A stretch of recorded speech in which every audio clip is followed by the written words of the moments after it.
I've survived a deployment in Afghanistan, but nothing prepared me for the call that came at 6:42 a.m., telling me my brand new SUV had been abandoned on the side of Highway 76. The insurance adjuster asked if I was the owner. I said yes. She asked if I'd been driving. I said no, because I hadn't touched that vehicle in 12 hours. Then she told me the driver had fled the scene, and I knew exactly who had taken my keys in the middle of the night. What I didn't know yet was that my own mother had already lied to cover it up. My name is Rachel Whitaker. I'm 31 years old, a sergeant in the United States Army stationed at Fort Campbell, Kentucky. I've spent the last decade of my life learning that actions have consequences, that responsibility means something, and that you don't abandon your post when things get hard. I'm also the family member who's always been expected to clean up everyone else's mess without complaint. My younger sister Madison is 25 now. Growing up, she learned that rules were suggestions, and consequences were things other people dealt with. She's the kind of person who creates chaos and then cries when someone points it out. And for 25 years, our mother has made sure that pointing it out makes you the villain. I joined the Army at 19, partly for the education benefits, partly because I needed structure, mostly because I needed to escape. Basic training at Fort Jackson, South Carolina taught me something revolutionary, that rules could apply equally to everyone. Show up late, do push-ups, fail inspection, stay until you pass. The system was fair in a way my family never had been. After advanced individual training, I got assigned to Fort Campbell as a 92Y, Unit Supply Specialist.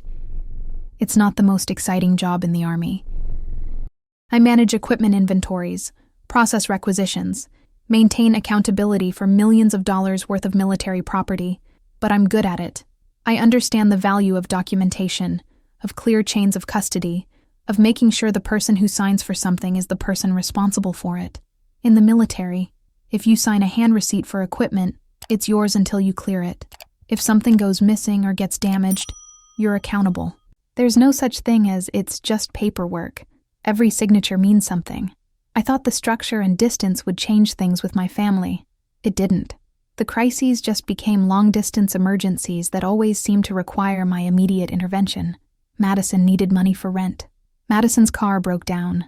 Madison had a situation with a friend that somehow required me to wire $300. And every single time when I hesitated, my mother would call with that particular tone in her voice, the one that said I was being difficult by having boundaries. For years, I kept responding. I'd send the money, make the call, fix the problem. Because that's what responsible people do, right? They help family. It took me until I was 31 to realize I wasn't helping. I was enabling. The wake-up call came in the form of a white Jeep Grand Cherokee. I'd wanted a reliable SUV for years, something with decent clearance for the occasional camping trip, something that felt substantial and safe. After saving for 18 months, cutting expenses, working extra duty shifts at the supply warehouse, I finally had enough for a solid down payment. The problem was my credit score. Not bad exactly, just thin. I'd spent years paying down student loans from the 2 semesters I completed at Austin Peay State University before enlisting, and I was still recovering from an ex-boyfriend who'd convinced me to put bills in my name and then stopped paying them. I'd rebuilt most of my credit, but my history didn't scream, "Give this person a great auto loan rate." When I mentioned this to my mother during a phone call, she had an immediate solution. "Put the loan in my name," she said, voice warm and helpful. "My credit's better. You'll get a much lower rate. You make all the payments from your account. It's basically your car, just legally mine on paper. It's really just a formality." Every instinct I'd developed in the Army told me this was a terrible idea.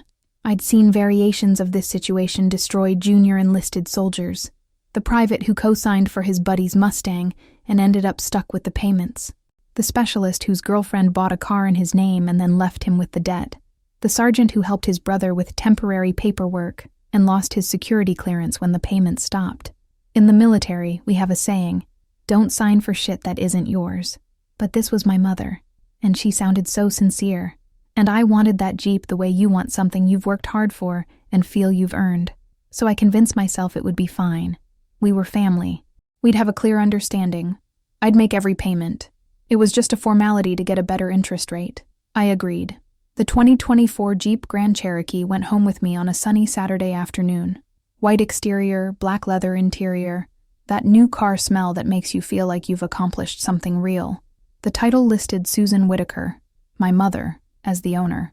The loan was in her name. The insurance policy was under her name. But every single payment came from my Navy Federal Credit Union account. I bought the weather mats. I paid for the extended warranty. I even named her, Summit, because I'm the kind of person who names vehicles. For 4 months, Summit felt like mine. I kept her clean, maintained the service schedule, felt a quiet pride every time I parked on post and walked away from something I'd earned. Then came the night everything fell apart. I woke up at 0213 hours. I still think in military time even when I'm off duty. Something had pulled me out of sleep, some sound that didn't belong in the quiet house. My bedroom was at the back of my mother's place in Clarksville.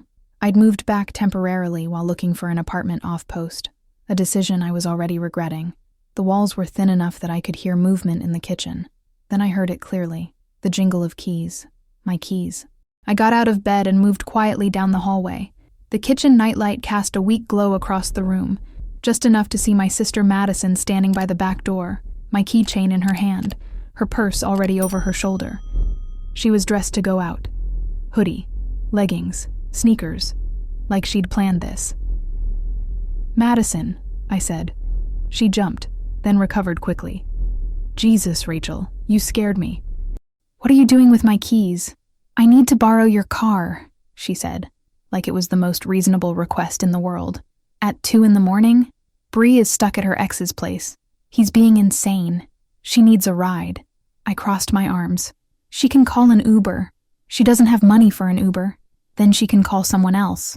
Madison's face shifted into that expression I knew too well, the one that came before tears or accusations. "Why do you have to make everything so difficult?" "I'm not making anything difficult. I'm saying no." That's when my mother's bedroom door opened. She shuffled out in her bathrobe, hair messy, eyes squinting against the light. "What's going on?" she asked, voice thick with sleep and annoyance. Madison turned to her instantly, voice shifting into something younger and more helpless. "Rachel won't let me help Bree. She's stranded and scared, and Rachel doesn't care." "That's not what I said," I replied evenly. "I said she can't take my car in the middle of the night." My mother looked at the keys in Madison's hand. She sighed, not at Madison for taking them, but at me for objecting. "Rachel, just let her go," Mom said. "She'll be careful. It's just for an hour." "No," I said firmly. Mom's expression hardened. "Excuse me?" I said no. "Madison can help Bree some other way. She's not taking my car." "It's not your car," my mother said. The words landed like a slap. Madison's mouth curled into a small, satisfied smile. Mom continued, her voice taking on that edge of finality she used when she'd made a decision and expected compliance.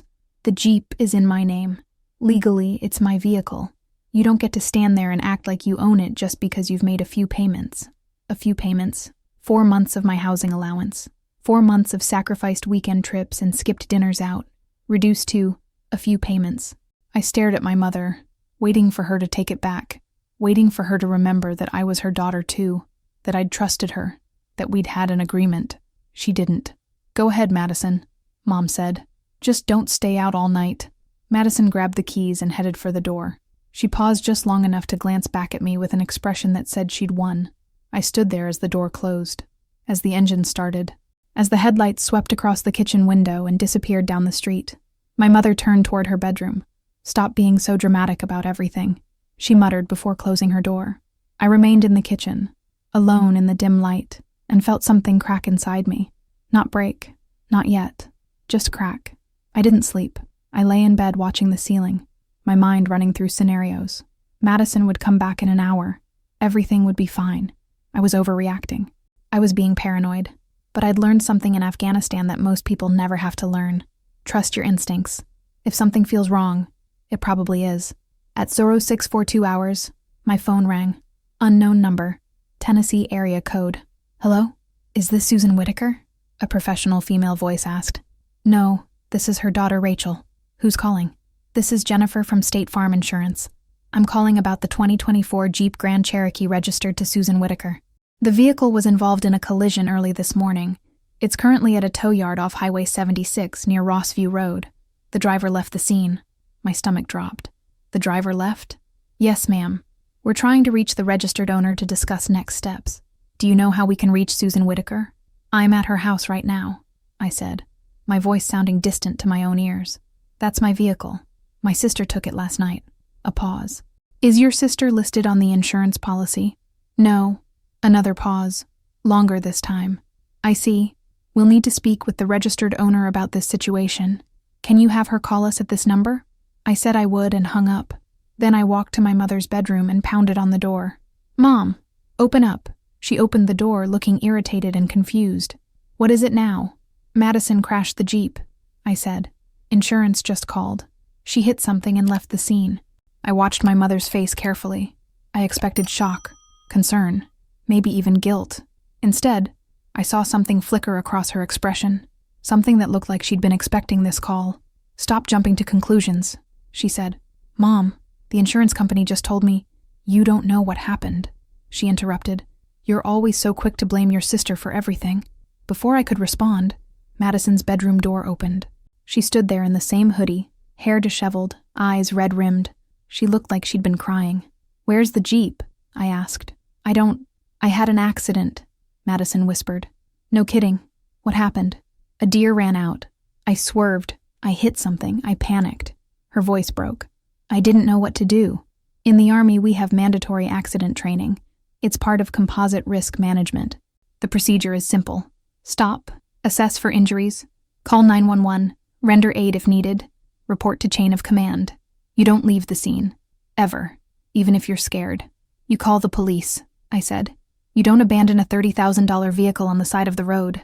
Madison's tears started flowing. I was terrified. Mom stepped between us, literally putting her body between me and Madison, like I was the threat. That's enough, Mom said. She's upset. She's sorry. Yelling at her won't fix anything. I'm not yelling, I said quietly. I'm stating facts. We need to file an accurate police report. No, Mom said immediately. I blinked. What? We're not filing a report that makes Madison look like a criminal, Mom said. The insurance won't cover the damage if she's driving without being listed on the policy. The shape of what she was suggesting took form in my mind. You want me to say I was driving, I said slowly. You're listed on the insurance, Mom said, like this was perfectly logical. We tell them you were driving. They cover the damage. Everyone moves on. That's insurance fraud. It's protecting your sister. It's lying. Mom's eyes went hard. It's handling a family situation. Stop being so rigid about everything. Madison looked at me with pleading eyes. Please, Rachel. I can't afford to deal with this. I'll lose my job if I get in legal trouble. I looked between them, my mother and sister, united in expecting me to take the fall for something I didn't do. And I realized with startling clarity, they'd always expected this from me. They'd trained me for years to be the one who absorbs consequences so they don't have to face them. No, I said. Mom's face flushed. What did you say? I said no. I won't commit fraud. Madison took the car without permission, crashed it, and fled. Those are the facts. You're being selfish, Mom hissed. I'm being honest. It's my car, Mom said, voice rising. In my name. I can say whatever I want about what happened. And there it was. The leverage she'd been holding all along. But something in me had shifted. Maybe it was the years of military service, where responsibility and authority match.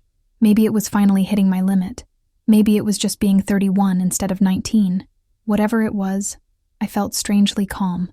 You're right, I said. It is your car, in your name, which makes it your problem. I walked to my room, opened my Navy Federal app, and canceled the automatic payment for the car loan. Then I canceled the insurance payment I'd been making. I didn't announce it, didn't make threats, just did it. When I came back to the hallway, Mom was still talking about family loyalty and not understanding why I was being like this.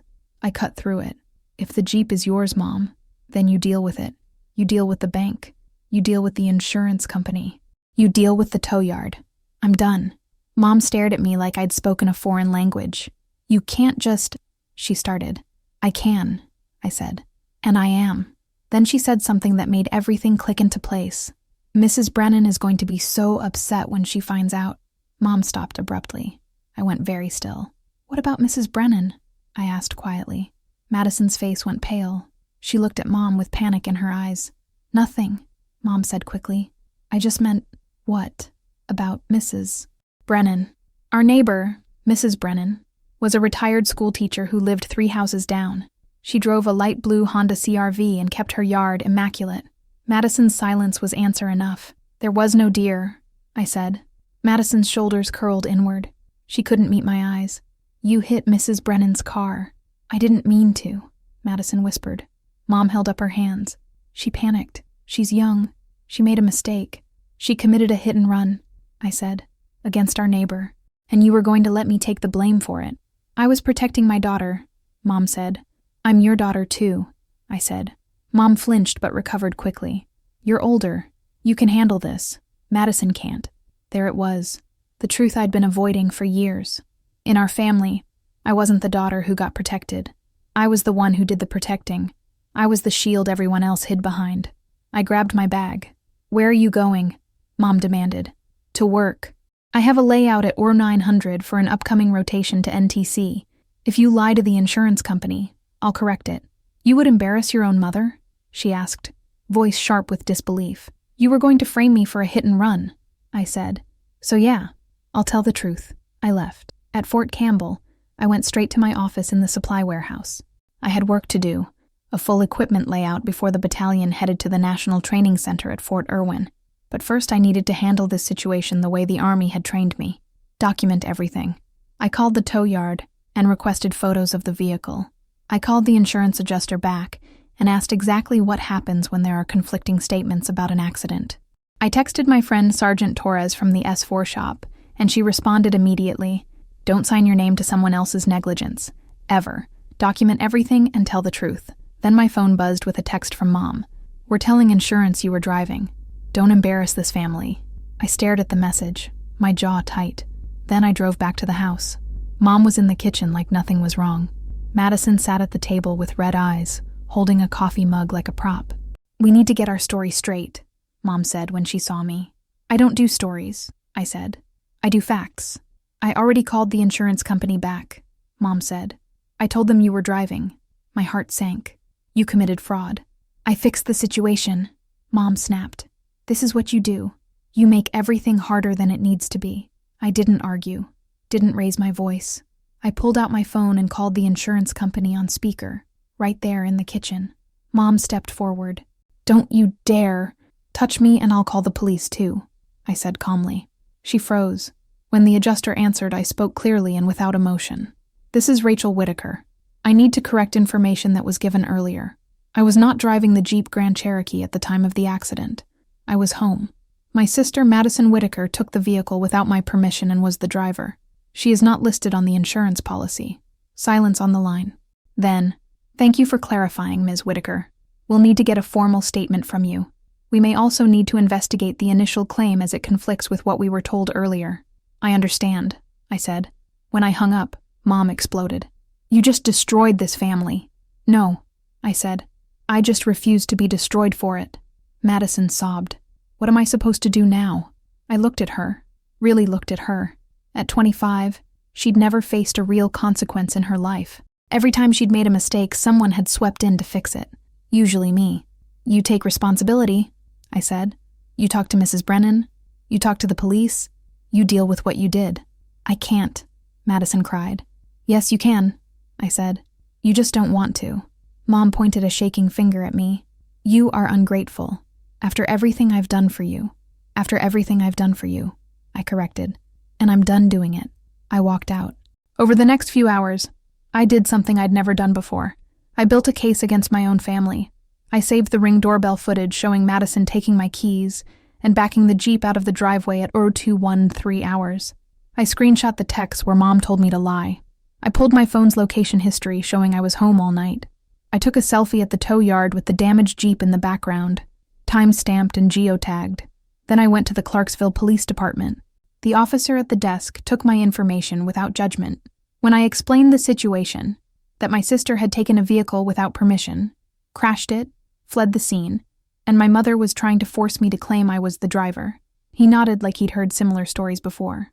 Let me get you someone from traffic, he said.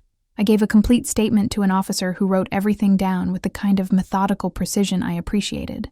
He watched the Ring footage twice. He noted the timestamps. He documented my phone's location data. When he was finished, he handed me a card with an incident number. This creates a record, he explained. If anyone tries to say you were involved in this accident, you have documentation that you reported otherwise. Keep this card." I held it like it was a shield. That evening, my mother showed up at Fort Campbell. She couldn't get on post without a visitor's pass, but she called my unit and told them it was a family emergency. My first sergeant was not pleased to pull me out of an equipment layout, and I was mortified that my personal disaster was now affecting my professional life. I met her at the visitor control center. "How could you do this to me?" she hissed the moment she saw me. "Do what?" I asked quietly. "The insurance company called me back. They're investigating my claim. They're saying I might have filed a false report. Do you know what that means?" "It means you lied," I said. Her face flushed. "I was trying to protect Madison. By throwing me under the bus. You're stronger than she is," Mom said. Like that justified everything. "You can handle things. She can't." I looked at my mother and finally saw her clearly, not as someone trying to keep the family together, but as someone who'd decided long ago which daughter was worth protecting and which daughter was worth sacrificing. "If you don't fix this," Mom said, voice low and threatening, "I will tell everyone you're unstable. I'll say you've been having problems. I'll make sure everyone knows you can't be trusted." I pulled out my phone and held it up between us. "Say that again," I said. She stopped, looked around, noticed the security cameras, the other people in the visitor center, the official government building we were standing in. "Are you recording me?" she whispered. "I'm protecting myself," I said. "Since you won't." Her eyes filled with tears, but they looked more like rage than sadness. "If this is how you want it, fine. You're on your own." "I've always been on my own," I said. "I just didn't realize it until now." She left. I stood there for a long moment, then walked back to my unit. My first sergeant was waiting. "Everything okay, Sergeant Whitaker?" he asked. "Yes, First Sergeant," I said. "Just a family issue. It won't happen again." He studied me for a moment. "Family issues have a way of becoming work issues. You need time to handle something?" "No, First Sergeant." "I've handled it." He nodded. "Good. Now get back to that layout. We ship to NTC in 3 weeks." "Roger, First Sergeant." The work grounded me, checking serial numbers, verifying hand receipts, making sure every piece of equipment was accounted for. It was methodical, clear, and fair. Unlike my family, the Army's standards didn't shift based on who was causing the problem. That night, while staying at a friend's place off post, my phone lit up with a group text in our family chat. Mom had posted, "I'm heartbroken to say that Rachel has been struggling lately. She took my car without asking and had an accident. Instead of taking responsibility, she's trying to blame her sister. Please keep our family in your prayers." I stared at the screen as messages poured in from aunts, uncles, cousins. Concern, confusion. "Rachel, what's going on? Call your mother. This doesn't sound like you." For 31 years, I'd stayed quiet. I'd let my mother control the narrative because confronting her felt like betrayal. Not anymore. I replied in the group chat, "That's not what happened. Madison took the Jeep at 0213 hours without permission. She crashed it into our neighbor's car and fled the scene. Mom asked me to lie to insurance and say I was driving. I refused and corrected the record. I have Ring camera footage, text messages, and a police report documenting all of this." The chat went silent. Then my phone started ringing. Aunt Linda first. "Your mother is saying you're having some kind of breakdown," she said carefully. "I'm not," I said. "I can prove everything I just said. Can you send me the video?" I sent her the Ring footage. Madison, clear as day, taking my keys at 0213 hours, backing the Jeep out of the driveway. Linda called back 2 minutes later. "Oh my God," she whispered. "Rachel, I'm so sorry. I had no idea." "Most people don't," I said. By the next morning, the family narrative had fractured. Some people believed my mother, but enough people had seen the evidence to create doubt, and doubt was all I needed. My grandmother, my dad's mother, who'd never particularly liked how my mom ran the family, called me directly. "Come see me," she said. At her house in Nashville, she made coffee and sat across from me at her kitchen table. "Your mother is telling people you're unwell," she said bluntly. "I know. Are you?" "No, Grandma. I'm just done being the family's designated sacrifice." She nodded slowly. "I've watched your mother do this for years. Use your sense of responsibility against you. Make you feel guilty for having boundaries. Hearing someone else say it out loud made my eyes burn. "You need to stop paying for that car," Grandma said. "I already did."